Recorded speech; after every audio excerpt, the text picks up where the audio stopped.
Today we're going to work on replacing the air conditioner rear AC evaporator coil in a 2005 Chrysler Town Country Touring. We're going to check the front AC coil and see if it has a leak in it. I borrowed this refrigerant leak detector from work. It's got a little pump in it that pulls air in through a little rubber hose, and you adjust the knob to where it just clicks like that, and then if you get the probe close to a refrigerant leak, it'll just go crazy on you.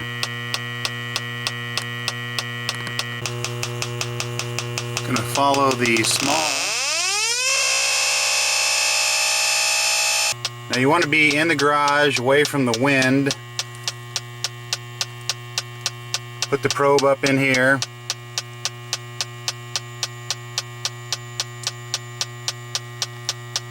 The frequency of the ticks is not increasing.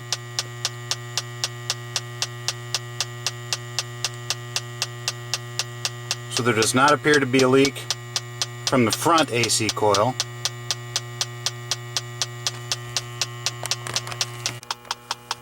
Okay, now we're in the back. Here's where the air blows out. I tried this the other day with the hatchback open and I couldn't get a reading. But today, with the van closed up,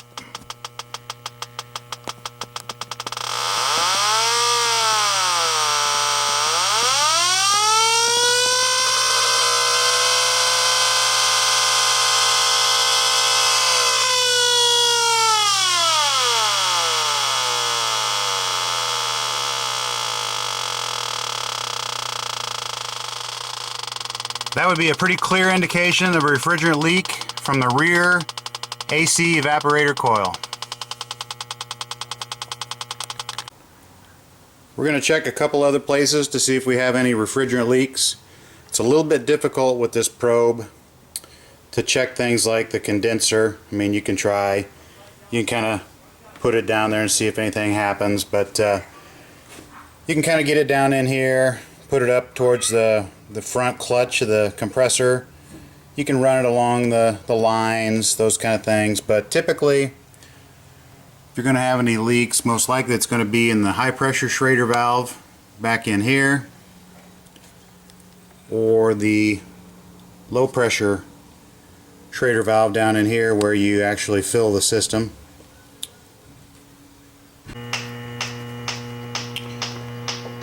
Okay, here's the high pressure Schrader valve.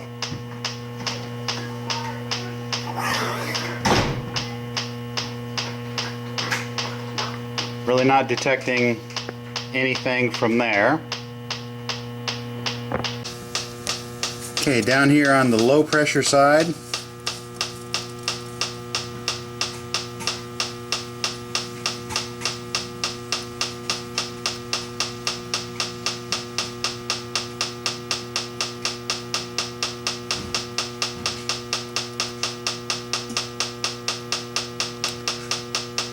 went up just a little bit, but right now it's set on a very sensitive detection, so it doesn't appear that there's any kind of a major leak out of this Schrader valve. Right behind the front passenger side tire, there are a couple of AC connections to the steel hoses that run from the front to the back evaporator coil.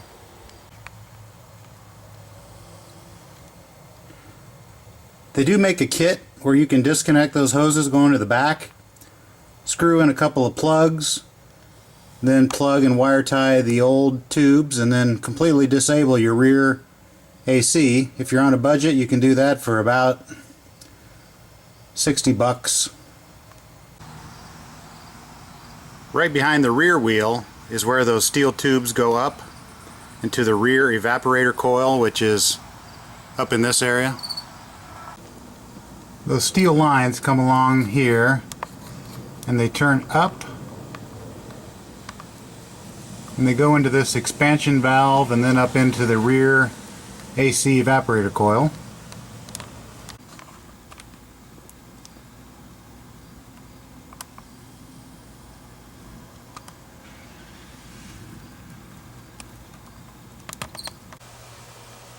The rear evaporator coil is behind this panel.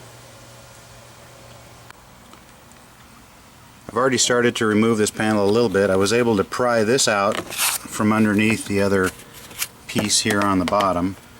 This just pried out fairly easily. Then just start working your way around this seal, and then there are several catches in there. Just start working your way up and prying each one of those out. Looks like up at the top we'll either have to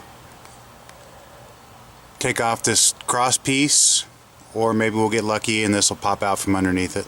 We'll see.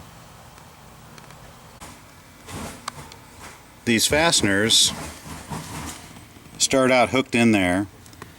This particular one stayed in, so I mean, you want to get your little pry tool, get underneath here, get these to come out one by one. I've got 3 of these pulled away. Here's the fan. Here are the tubes heading down underneath the car. For the most part, this back piece comes out pretty easy. To get this piece completely out, you're going to have to remove this nut up here that's holding on your rear passenger side shoulder harness. Pop that off, then this entire panel should come out. We've got the seat belt assembly removed. That frees up this back panel pretty much. Up in here, it popped out of a couple clips. Now I think we can move this piece to the right and it'll come on out of there.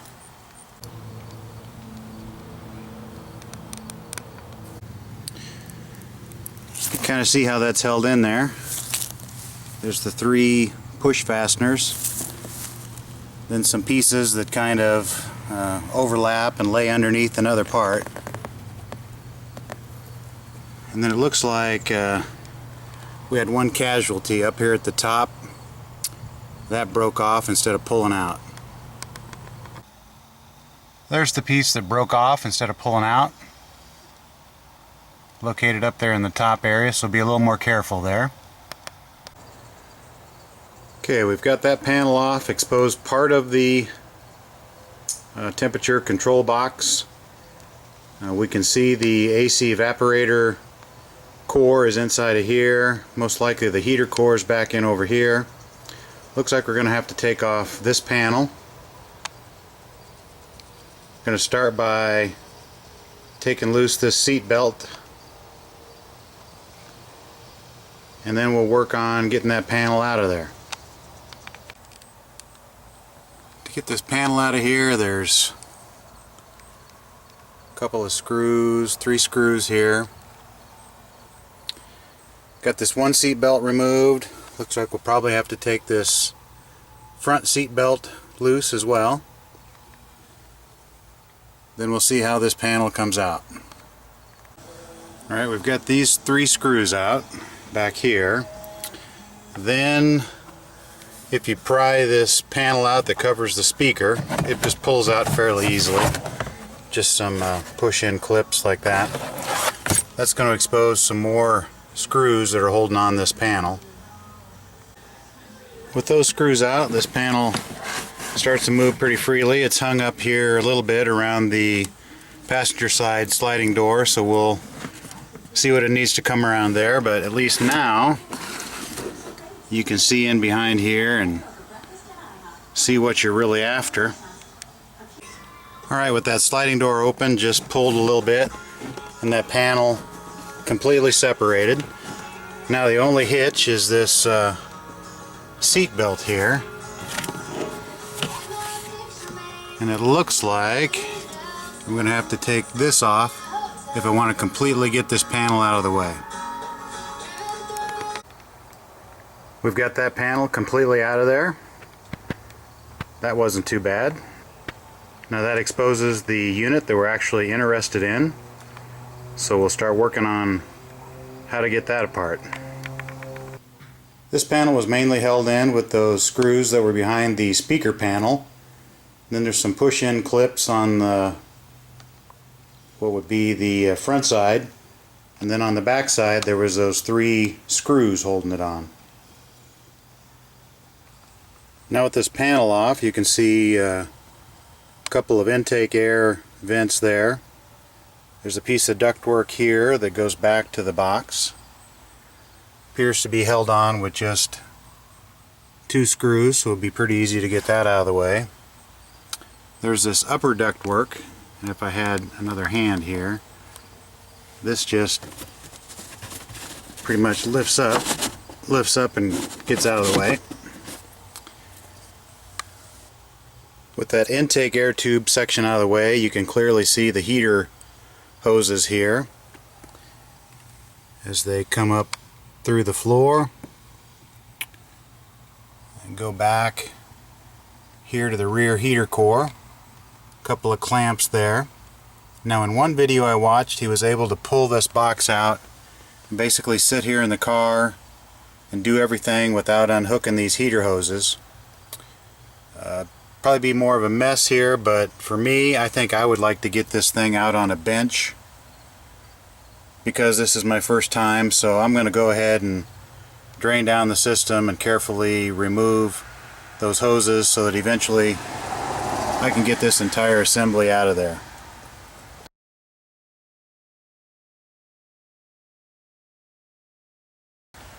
Now this upper duct work I've pulled away, so really now there should just be some screws here, and eventually we're going to have to get down underneath the car and take out that screw that's holding the refrigerant lines to the frame, and then this thing should pull up out of there.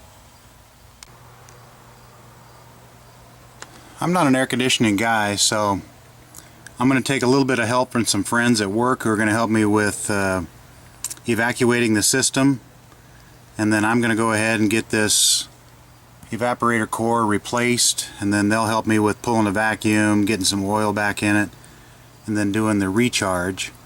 Back in here there's this plastic covering around what I think is an expansion valve, but I'm a little confused because these tubes, they go down into what appears to be an expansion valve, and then they sneak around the back. This is them sneaking around the back there.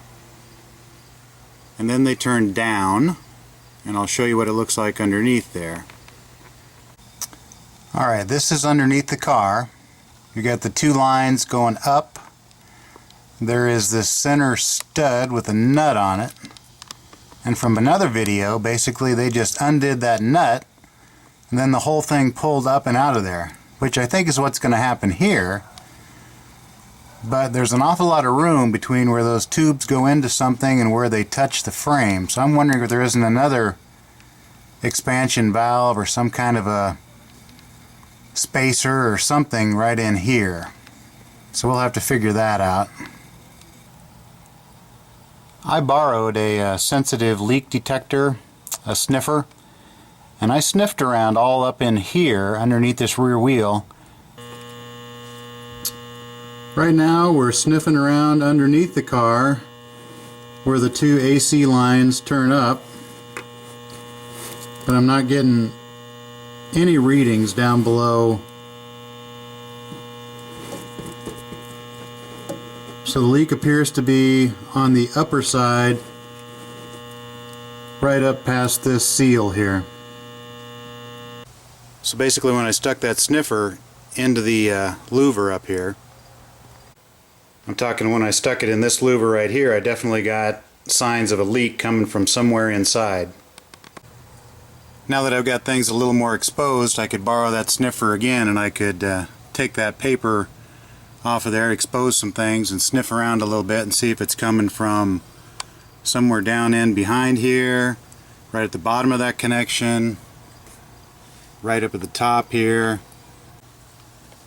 I don't see any signs of oil that would indicate a leak anywhere that I can see here.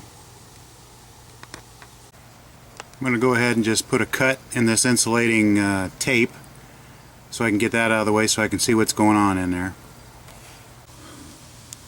Okay, we've got this insulation material off of there, and now we can see what's going on in there. Now that I see this, I did read a comment on the internet about what really leaks is the extension tube. I thought they meant the expansion valve, but now that I get this thing torn apart and I see that there is a tube that goes from the bottom of that expansion valve, goes over and then turns up towards the front of the vehicle and then down, that would be an extension tube, so we're going to have to check that carefully.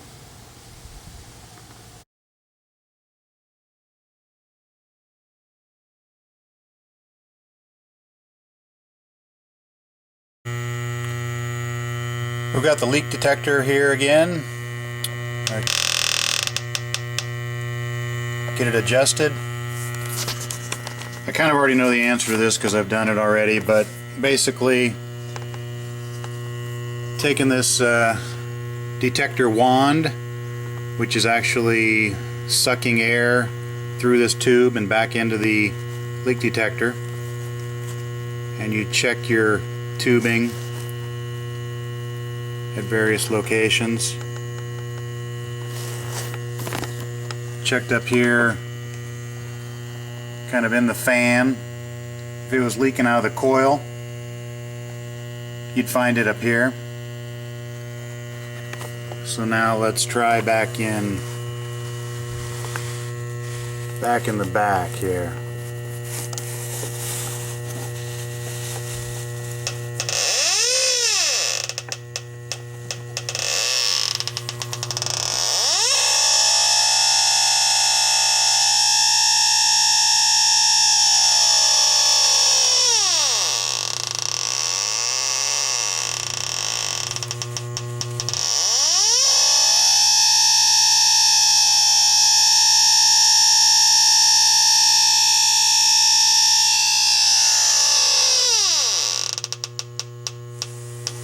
Alright, I'd say it's pretty obvious. It's coming from back in there, probably about where that extension tube turns down through the frame of the car.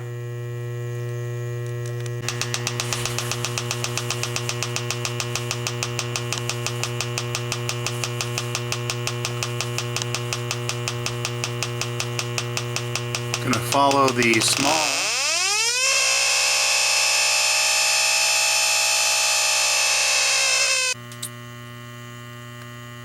This pretty much means I really don't need to install a new evaporator core or an expansion valve.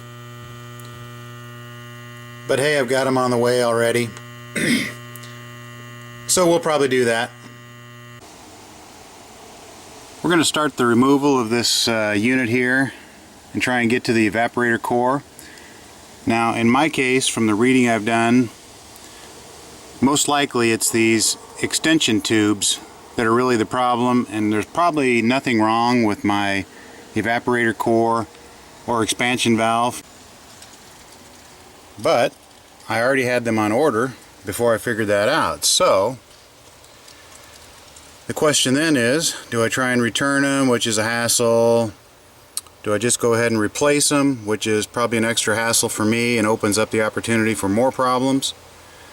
But what the heck, I've got them. So here's the new evaporator core, came with a couple of seals. Here's the expansion valve that I got, and I got a little bottle of PAG oil to lubricate the seals with. The expansion valve looks to be a match. It also comes with some seals.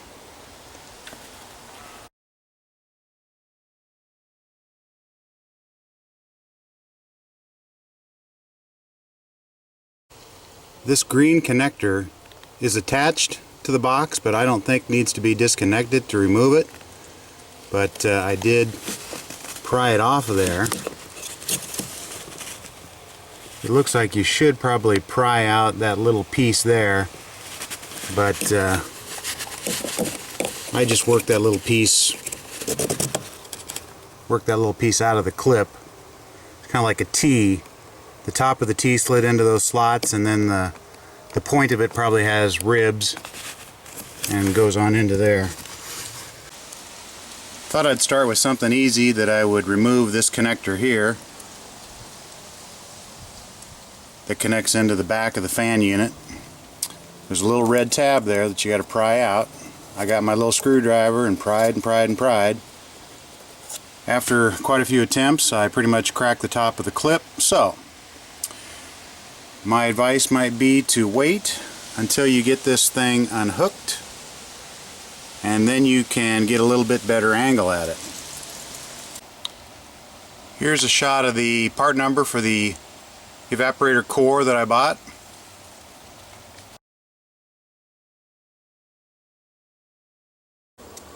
This evaporator core fits in here just like this. You can kind of see where it's squared off up here. That's the top corner.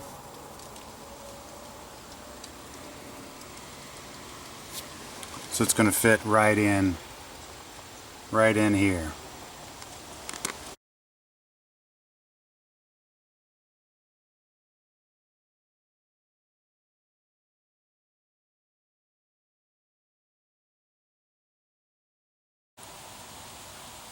From what I've read, if you're young, flexible, and not fat, you can actually get this box out of here without disconnecting these heater hose lines.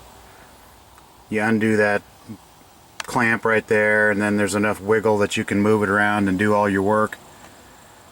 That doesn't apply to me, so I'm going to take these heater hoses off. I'm sure we'll get a little bit of drainage here. We want to prepare for that with a towel. And then get those heater lines blocked off. I actually made myself a couple little dowels. I took just an old rod for a hand towel in the bathroom, put it on the sander, kind of ground it down to a little bit of an angle, made it so it would fit inside of a 5/8 inch heater hose. I went ahead and just labeled them, because I hate having to come back later and not be sure where they were supposed to go. I'm sure it'd be pretty obvious. Once you get this clamped in there, they're going to fall into place. But anyway, going to pull those loose, get that drained out a little bit. Hopefully it's a high spot so it doesn't have too much in it. And then install these plugs. From what I've read, since this heater core is basically just a hard plastic, you want to be real careful not to snap those fittings off the heater core. So try and be very gentle when you get them to twist and move off of those two fittings there. To get these heater core hoses off, the heater core tube actually extends up to about right here. So I mean that's quite a stretch. There's just really not enough tube up here to allow you to really pull it off and get a bend in it.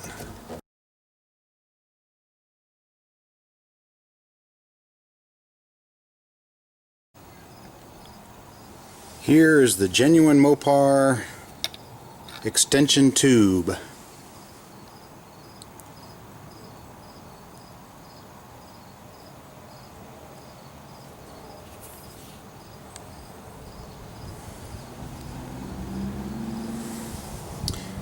Comes with some new insulation to wrap around the expansion valve there. A couple of new seals. And a piece of insulation here for the low pressure line, the bigger one. And then here's the actual Mopar number.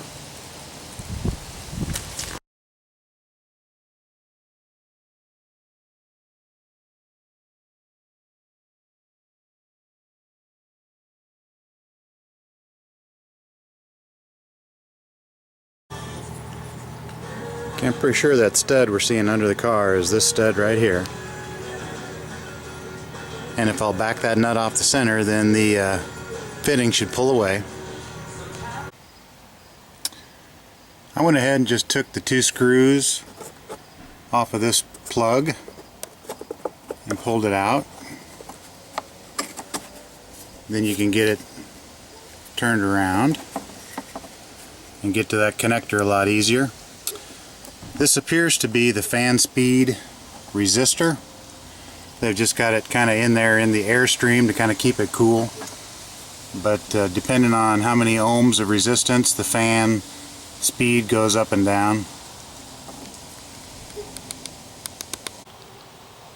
There's a YouTube video I'd recommend watching. Just go to YouTube, type in South Main Auto, Chrysler Town & Country Evaporator Core. He does a great job of showing you how to replace one on a newer model than this. On that one he has to tear this Fort Knox box all apart to get to the evaporator coil, but I'm thinking it doesn't make any sense, but this older model, it almost looks like this bottom opens like a clamshell, and I'll be able to get right to that evaporator core without taking a bunch of damper actuators off and blower motor out and blower resistor and all that kind of stuff. Just pop a few bolts out from around the bottom, and it looks like it splits like a clamshell right in here and goes all the way around. I'm hoping that's the case anyway.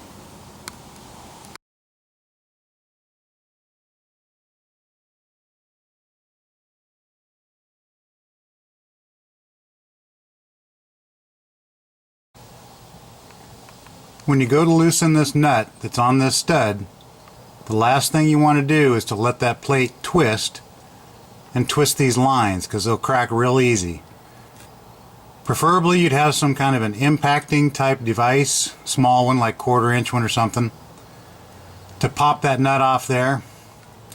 I'm going to try and reach up there and hold the tubes with one hand, get my socket and extension on that nut, and see if I can crack it loose without twisting these tubes.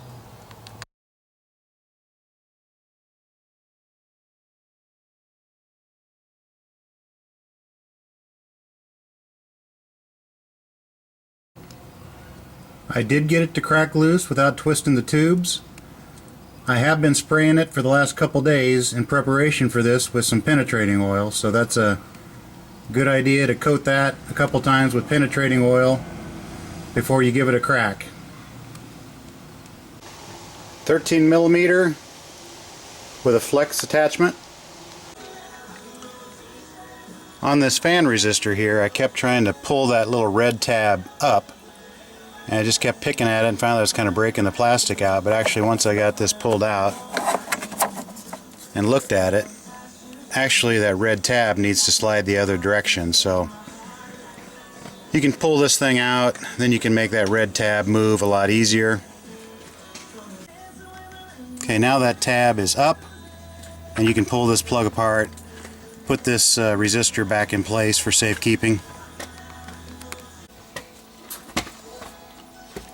Push down right here where you see my thumbs pushing down. Push that down, wiggle it, pull it out. Got this other connector here with some green and black wire that run up to the fan. All you need to do here is just push in on this tab, and then this will separate. I think earlier I may have said that you don't need to undo this connector, but I think that's wrong. It's got some wires that probably go up to the mode doors, actuators up there, so we're just gonna, in this case, move that red tab down, squeeze right in here, and separate this connector. It appears that down in here you can see that rust. There's some threads sticking up. I imagine there's another one of those over here, and those correspond to the two studs I see down below.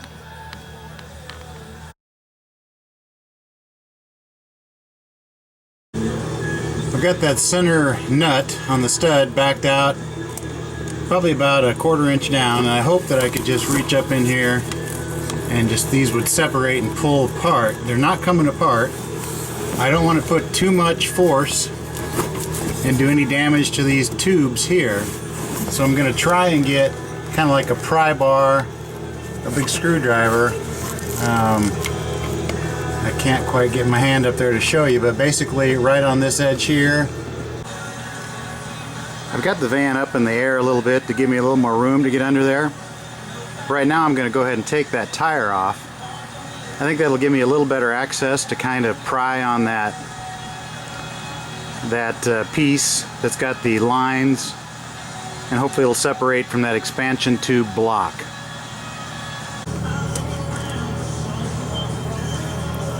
With the rear wheel removed, I can get a little bit better access to this particular area. My plan is now, if I can get a screwdriver and kind of pry the tubes loose from that extension tube block there.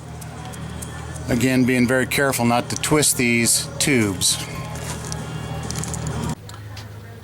I'm switching gears just a little bit. I'm having trouble getting those tubes coming from the front of the vehicle to disconnect from the block of the extension tubes. So to just take a little break, I'm coming up here. I'm going to try and get these heater hoses off. I got them loose. Again, be very careful. You don't want to crack the plastic on that heater core. I went ahead and took this bolt here loose. Be careful. There's a little nut behind it that when I took it off, it slid down, of course went in down in there, and I had to dig around for it. So be careful of that. They will come off. You just got to put a good kink in them, a little twisting. I got the top hose off. Nothing came out, so that was fairly painless. Again, very gently break the hose loose with the channel locks, then wiggle it back and forth as you pull, and it should slide right off. One thing I found out is that the top hose is 3/4 inch and the bottom is more like 5/8, so I had to make a new plug for that one. Good news is you can't get them on wrong. This particular connection right here is not wanting to give up the ghost. I've got the tip of a screwdriver broken off over on the left side, and I've got this screwdriver jammed in here on the right. I've been spraying with penetrating oil.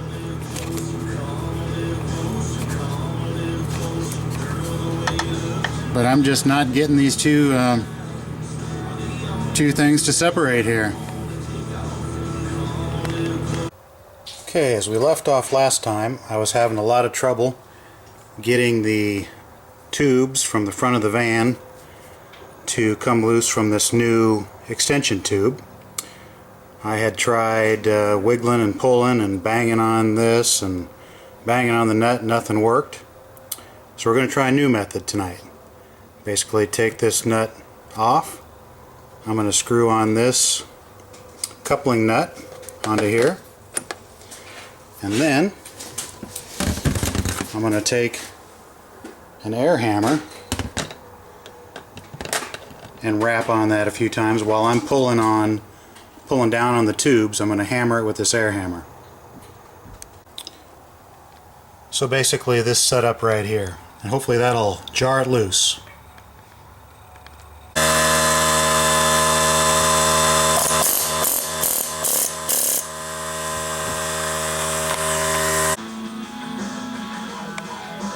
Finally got it to come loose. A lot of penetrating oil, a lot of dinking around with a hammer, and then a lot of hitting on it with an air hammer. I put some heat to it. I just have a little propane torch, and I just added a little bit of heat on the fitting there, and finally it popped loose.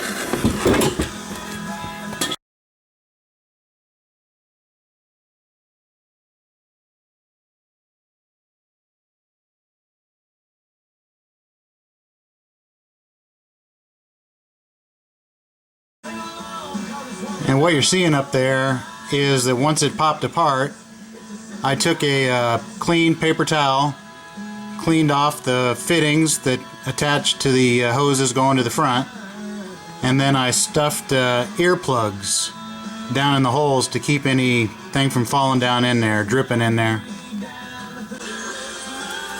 Okay, let's take these two screws out. these two up here, get this strap off. Okay, I've got it out of there. Basically there's just these two bolts, one back here and one right in there. Took those two loose, got the heater hoses plugged off. When it popped out of there, one of these studs stayed with the unit and the nut came off of the stud. This one, the nut came off, and here the stud stayed down in there. Now there's what you got down in there. I need to fix my earplug. I've also got a Ziploc bag kind of over the top of it too. Dump the antifreeze out of the heater core. Alright, here's the business end of the operation. This is the piece that I had trouble getting apart, and I'm pretty sure that basically you just get a bunch of corrosion on this stud. I don't think it's actually the seals here where it gets stuck. I think it's probably right on this stud. Okay, as I mentioned, this one stayed with the assembly and this one came out. So there's a little screw bolt right here, take that off, then a little plate comes off, and then basically you can slide this rubber sealer thing out, and we'll start from there. As you flip this thing around on the ground, you want to make sure you don't bang on these too hard. They're probably fairly brittle hard plastic. It looks to me like this is meant to come apart right here with a couple of clips and a few little screws. Maybe this bottom half will pop off and we can get that evaporator coil changed without messing with all these damper motors and blower fans and all that kind of stuff. We'll see how it goes.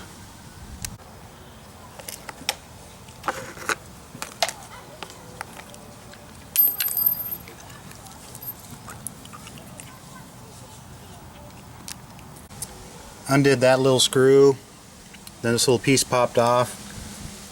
Now we'll be able to slide out of there once we get that far. Okay, there was a screw for that one, 3 screws, a couple little clips, and then yeah, this thing's just sliding right out of there.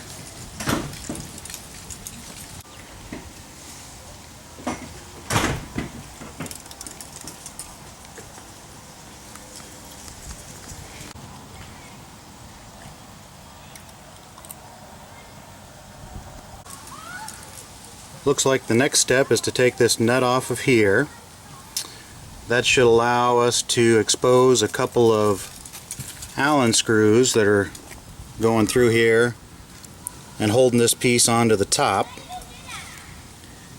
And for me, I'm going to replace this evaporator coil core and the expansion valve and these extension tubes.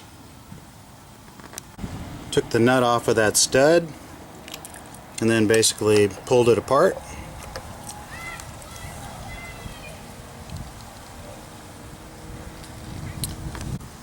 Now if I was smart, I'd probably just replace the extension tubes and leave the expansion valve and the evaporator core since they seem to be good, but right now basically pull this little piece over the drain tube and then this entire extension tube assembly just comes out. At this point you can lift the evaporator core and expansion valve out, and now you can see those 2 most likely Allen screws down in there. We'll undo those, the expansion valve will come off, and then piece it back together. Just a quick check, lay all the parts out side by side, make sure they look like they're the same ones. Expansion valve, I'll probably need to steel that stud and those Allen screws that go up inside there, it looks like. The new expansion valve came with some O-rings, so I slipped those on there. Pretty soon we'll lubricate those. This insulation I had to kind of pry it back a little bit to get this bracket to slip it on here and flip it over the smaller tube.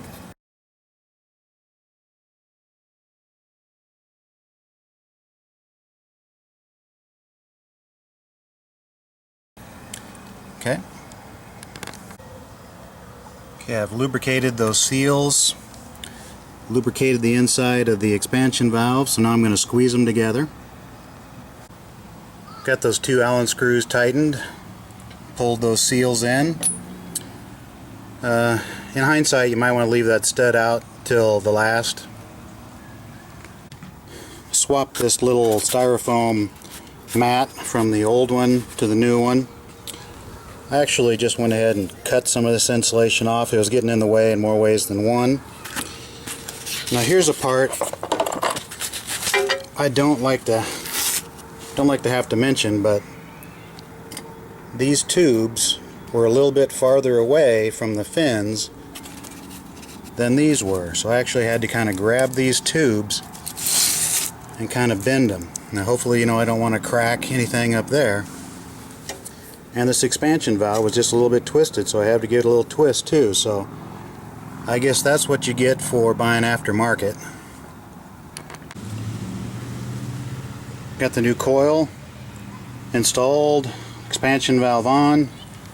Now we're going to stick it back in the housing. The extension tube comes with some new insulation.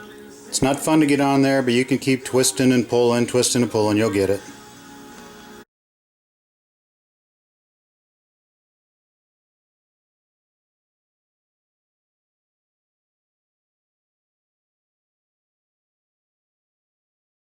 Okay, I've got the O-rings on. I've got that bracket in place. I'm going to get these O-rings to pop into the expansion valve and then put the nut on here and pull the two together. Got those two clamped together now. Just put on this little cover in there.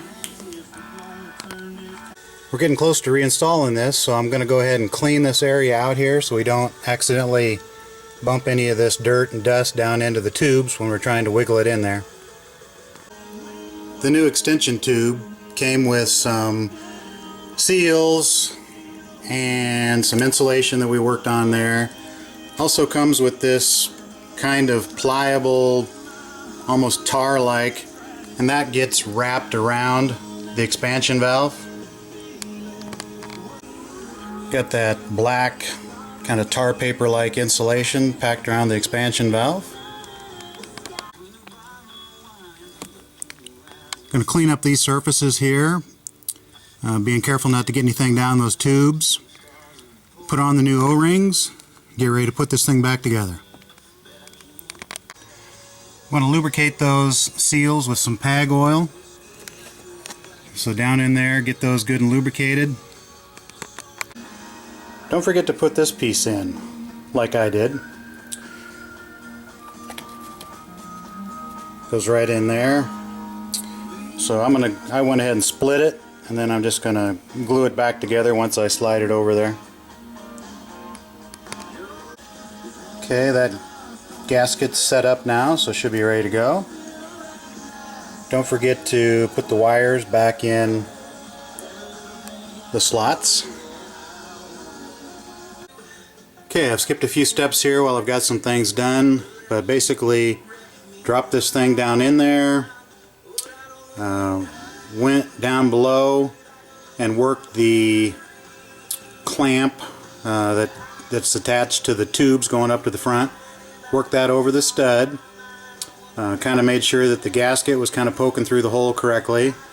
Came up here and installed this one screw here to kind of hold it in place. Then went back down underneath and tightened the two screws that kind of hold the bottom of this in place. There's one of the little screws on the left there, and the other one there on the right. Kind of get those tightened, get the tubes kind of lined up into the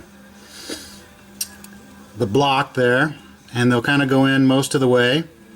and then put the nut on and tighten that thing down, pull it together. Then connect your wiring harnesses, connect the other bolt up here, slip your heater hoses on, make sure that bolt back there is tight. We'll put this strap on that holds this unit tight in there, slide the ductwork down. That's pretty much it. Then we'll start putting the trim pieces back together.